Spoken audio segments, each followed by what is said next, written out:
So let's talk frost weapons, Thunderwolves and furious close combat, with an overview of 7 of the best Space Wolf units in Warhammer 40k 10th edition.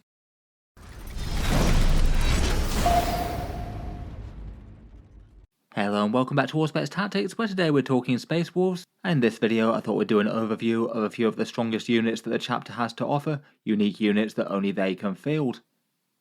The Sons of Rus have been doing very well in the last few months in Warhammer 40k, stomping a lot of tabletops in Pariah Nexus and before. A 53% win rate at tournaments shows that the average player are doing very well with them. Plenty of decent sized grand tournaments taken down since the balanced data slate, with 6 big wins there, despite not having the biggest play rate in the world.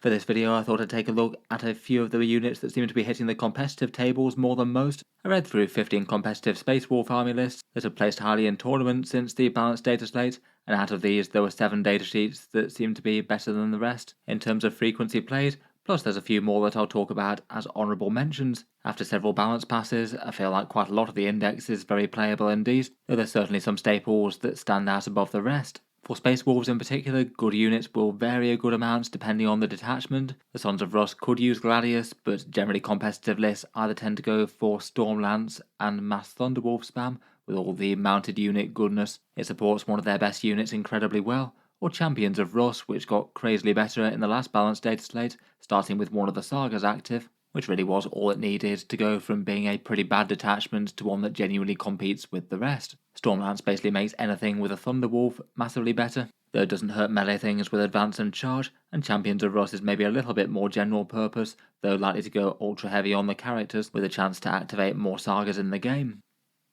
Starting out, first up we've got Bjorn the Fell-Handed, 180 points worth of Ancient Dreadnought. The last surviving member of Leman Russ's Wolf Guard has endured the millennia in his Dreadnought sarcophagus. He costs 180 points in game, has 8 wounds at toughness 9 with a 2+ save, which maybe isn't the best stat line for that cost, but his special rules make him incredibly harder to kill with half damage and a 5+ feel no pain. How bad the half damage is depends greatly on the weapon. It's certainly very bad for anything that's flat damage too, but just for typical firepower you might really be expecting to have to chew through around about 18 wounds worth of unfailed saves if you neither had the half damage nor feel no pain, so he is fairly sturdy for the cost. In melee he fights with True Claw, 6 attacks at strength 12, AP 2 and damage 3 with lethal hits. He does have a bit of a weakness not having a sweep mode though, which means that he can get tar pitted if there's not something to support him. Then most people seem to run him either with a twin las cannon or a Hellfrost cannon, plus his heavy flamer with True Claw. In the last update, he swapped out his debuffer stratagem for an aura of +1 command point to stratagems, and that makes him an annoying threat in the midfield. If there are big scary enemy units trying to push the midfield objectives, their combos might cost more or just be unobtainable, though it does mean that he needs to be in a fairly aggressive position to get good use out of that. Otherwise though, he's massively handy in the Champions of Rus detachment. Compared with most of the character models, he's one that can maybe a bit more reliably threaten to trigger sagas, particularly good at finishing off a monster or vehicle, either at range or in melee. He's not in every single Space Wolf list, but a good amount make use of him at this points cost. Before we move on, I thought I'd take a couple of minutes to talk about some snazzy upgrades that fit well with them. These ones made by Grey Tide Studio and are the Primal Hounds range, a set of themed aesthetic upgrades for Space Viking style miniatures, and scale to work well with Warhammer 40k. They both have these as 3D printing STLs found on their website and my mini factory linked below in the video description, though you can also buy all the upgrades and bits directly as a physical pack offering at quite a reasonable rate for a large amount of themed upgrades at £20 or $26 plus shipping. For their offerings, they've got a whole bunch of things that can just add a little bit more theme and flavour to perhaps some otherwise slightly more bland Space Marines. I feel like that is one failing that Games Workshop have with their Primaris. The vast majority of the core Space Marine range just comes as fairly plain, and they don't really have all that many upgrades or parts available directly in any way to customize it quite as well as the stuff in the past, so there's a good niche to fill for 3D printing creators. As you can see, they've got lots of custom heads, custom backpacks with things like runic shields and axes on, a whole bunch of shoulder pads draped in runic totems and animal fangs, jetpacks for jump inventory, a bunch of wolf pelt capes which always add a bit of theme, particularly to veteran style units, some custom shields which I think are a pretty great way of theming an army a bit more, perhaps particularly for some blade guard, and I quite like their big stompy dreadnought compatible set, some ancient armour for some shields, animal skins and runes to have all over your ancient war machine. This one's the main physical printed pack on offer, having a really big selection of all of those capes, shields and heads and things. And there's a bunch more stuff that I didn't zoom in on, things like fists, claws and some fun axes and hammers. In any case, feel free to check out their pages, links down in the video description, and a big thank you for sponsoring some Space Wolf content.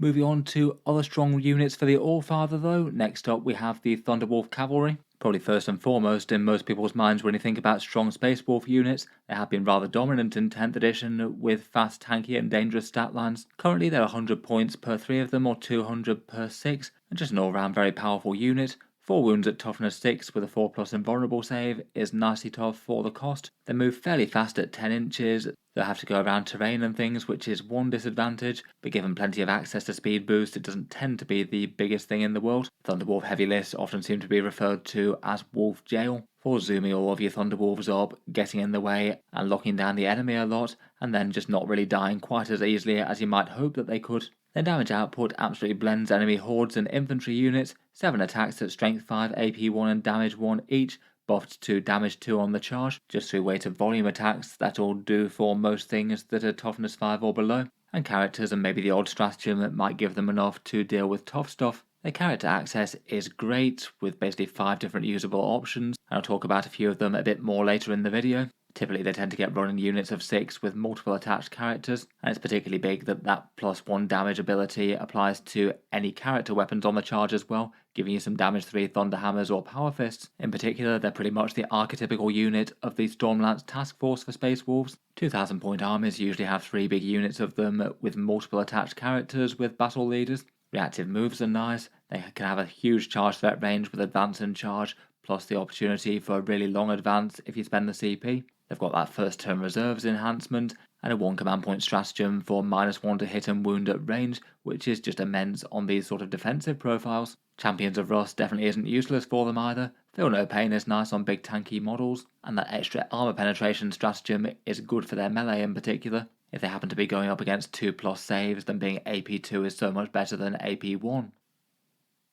Next up, perhaps the other most commonly used melee damage dealer for the Wolves at the moment are the devolved Wulfen, the Battle Brothers who have rather let their Canis Helix get the better of them, a shadowy and bestial formation that is nonetheless handy to have around if they can be controlled, slamming into the enemy with unparalleled ferocity. For their points cost, they're 90 points per 5 of them or 180 per 10, a lot cheaper than they used to be in previous editions, though for some reason Games Workshop made them hit far less hard. For essentially 18-point models, their stats are rather immense. 8-inch move with the infantry keyword is good mobility, 2 wounds at toughness 5 with a 4+ invulnerable save, and a 6+ feel no pain is very good defense for 18 points, and then 4 attacks at weapon skill 3+ at strength 6, AP 1 and damage 2 is also amazing for 18 points, particularly good against medium infantry like enemy Space Marines. They don't really need all that much support in different detachments. They do like the advance and charge that they can get from Stormlance, which works well with basically no shooting threat. Again, with the Champions of Rust, they could make good use of that bonus AP if they were desperately needed against one target, and could maybe use Logan Grimnar's big rerolls in melee for a turn to coordinate with the rest of the army assaulting things. They do have a couple of big drawbacks though, the main one being objective control 0. That's doubly important in Pariah Nexus, meaning that they can't be doing any actions or holding primaries. They can still do a few secondary objectives such as engage on all fronts or behind enemy lines and things. It does mean that they're basically often an extra unit rather than the main event though. And it seems that a lot of army lists just choose to take a few slightly smaller units of them just for being annoying and dangerous trading units with really good stats for the cost. But going too heavy could be a problem if you do manage to deal a lot of damage but then not really score any points to capitalise on it. They also have the downside of not being able to be joined by leaders as well. That's maybe not the best thing in the world for Champions of Rust, and generally means that what they are is what you get, so you don't have any big synergies with them. They're still very effective for the points though, and still seem to be played in competitive lists. Talking of Logan Grimnar, next up we have the High King of Fenris himself. 2 different datasheets within the codex depending on whether you field him on or off Storm Rider, 100 points on foot in Terminator armor, or 180 points mounted on his wolf-drawn chariot. Logan Grimnar is kind of one of those characters that has got a slightly curious special rule, and it almost feels like his special rule is pretty much independent of him. When you pay the points for him, you're essentially paying for a once per game army buff of reroll all charges and all hit rolls in melee army-wide, which is pretty massive and worth a good chunk of points in itself, and then also getting what he does personally, being a fairly fighty beatstick character who can generate some command points.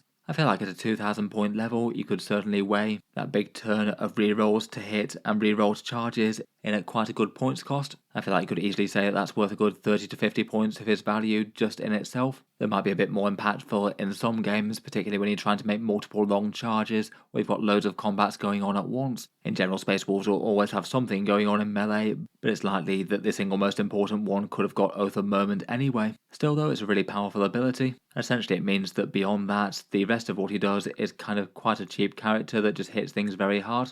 I think he could just deep strike completely solo, 6 attacks at strength 8, AP 2 and damage 3 can do some work, plus he has a sweep mode. Once he's used his charge damage buff, he could even be just a weirdly tanky secondary objective doer that can then threaten out to do some massive melee. Of course, you could just play a bit more floppy with him and have him lead a squad of Terminators. His own charge reroll isn't the worst out of deep strike for them either, at least giving them a 50-50 chance to get in. Otherwise, you can field him on Storm Rider.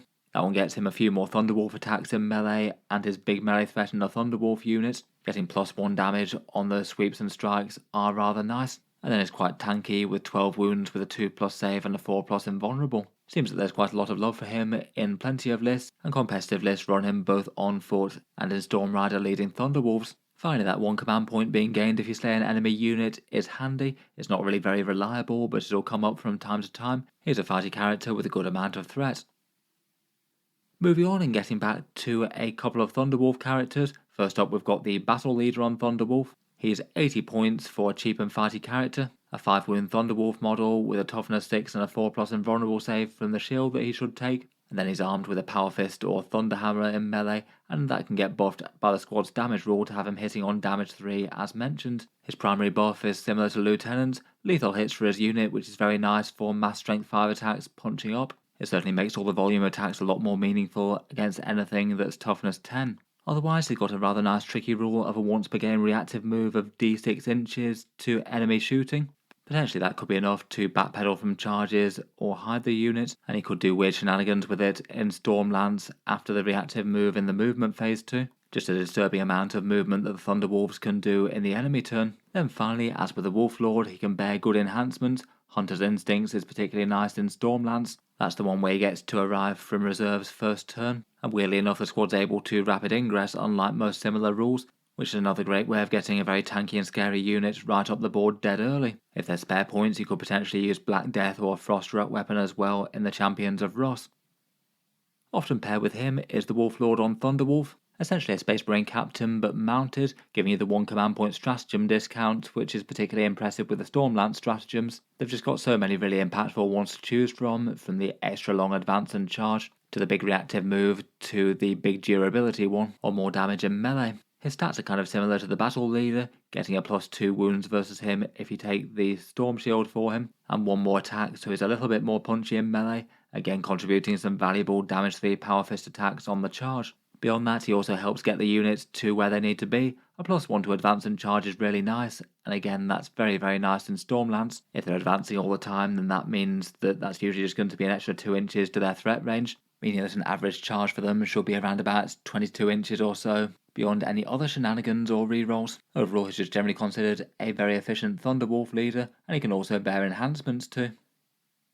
Finally, for the main 7, I've chosen to talk about Ragnar Blackmane, the one Primaris Space Wolf epic hero so far, 90 points with a sort of captain equivalent style profile, and he's just a Wolf Lord that can advance and charge and is also unusually fighty. Advance and charge means that that's just not really all that relevant in Stormlands, though it's quite a big boon in Champions of Russ, and he could lead units like Blade Guard or Assault Intercessors who can get rerolls to wound on midfield objectives, which is very nice with his sort of mid-strength profile. Now that Blade Guard can go in units of 6 inside impulsors, they seem like a much better choice for him, though the Assault Intercessors are cheap and effective and buff him more. For his damage output, at base he gets 8 attacks at strength 6, AP 3 and damage 2 with sustained hits 1, so he'll do a very nasty job of blending Space Marines there. But when he's charging into melee, he gets 10 attacks at strength 8, AP 3 and damage 2. Kind of next level in terms of threat. It's going to do at least some chip damage to basically anything with that kind of profile. They will just absolutely ridiculously murder standard Marine equivalents. Overall a pretty efficient character. The Space Wolves have got lots of other interesting ones, though I feel like he really stands out from the pack.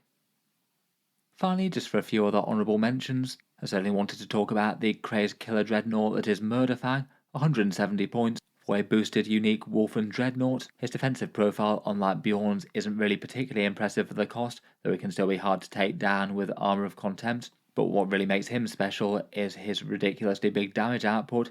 8 attacks at strength 14, AP 2, damage 3 and twin links could easily be enough to wreck a battle tank in a single roll if he rolls well, but more importantly he gets to shoot or fight whenever he's attacked, either throwing back some heavy flamer and stormbolter fire when shooting, or hitting again with that crazy profile in melee. It means that if he charges something he gets to use that profile, then the enemy will hit him back, then he'll get to use that profile all over again. So unless he actually dies, that's usually going to be 16 attacks when he goes into anything, never mind if he manages to touch multiple units or something. He definitely feels like he could be a big all or nothing dreadnought. He's not super fast and will need to go around terrain, so he might struggle to make melee against some armies that play a bit cagey, unless he managed to ambush things that were moving up or rapid ingress or something, but still very, very scary. Otherwise, for honourable mention shoutouts, I still feel like Ulrich the Slayer is a particularly standout one. 70 points for a solid leader for 10 Bloodclaws. Just loads of volume attacks coming out of those on a unit with lots of objective control and good leadership. They get V-roll hits and wounds of 1 when Ulrich's just with them normally, which should be fine for most infantry, though it goes up to all hit and wound re-rolls versus characters, monsters or vehicles, which should just make them pretty dangerous against literally anything that they come into contact with, which isn't too bad for at least a somewhat durable troops choice. His leadership aura and his OK melee profile just feel like bonuses after that. Finally, we've got Harold Deathwall for 85 points, who maybe deserved a mention along with the other Thunderwolf characters earlier with the Battle Leader and the Wolf Lord. He is very popular and used in lots of competitive lists, though I personally feel like he's maybe just a little bit below those two. His main buff is devastating wounds on the charge for the Thunderwolves. Not too bad when you have stacks of AP1 and damage 2 attacks. It just gives them a lot more insurance against really tough targets, and otherwise he gets a once per game blanking damage, which makes him a bit tougher, and has a 7 wound profile with a 4+ invulnerable save. An alright strength 6 AP2 and damage 2 melee, kind of comparable with the Wolf Lord. Overall he's just also very usable, a nice leader with an interesting damage buff that makes one squad hit extra hard. In any case, I'll leave that there for this one. Hope you've enjoyed a bit of discussion around a few standout strong Space Wolf units. Let me know your thoughts on playing with or against them down in the comments below. As mentioned, a massive thank you to Great Height Studio for sponsoring the video. If you'd like to get your hands on a bunch of either 3D printed designs or cool printed Space Wolf bits, then check out the links down in the video description. You do get really quite a lot of fun parts for the investment with the physical pack one. In any case though, I'll leave that one here for today. Feel free to subscribe to Auspex Tactics if you'd like to see more like this. I do tend to post new ones just about every day. Finally, if you have been enjoying all the videos on the channel, feel free to check out the Patreon page down below. It is the main thing that supports the channel and has a few benefits such as seeing certain videos early, votes to see what sort of things come next, an automatic entry into the regular prize giveaways, with a few big model kits to be won each month. If any of that sounds good to you or you'd just like to help support, the link is down in the video description. In any case, a massive thank you for listening, and I'll hope to see you guys next time.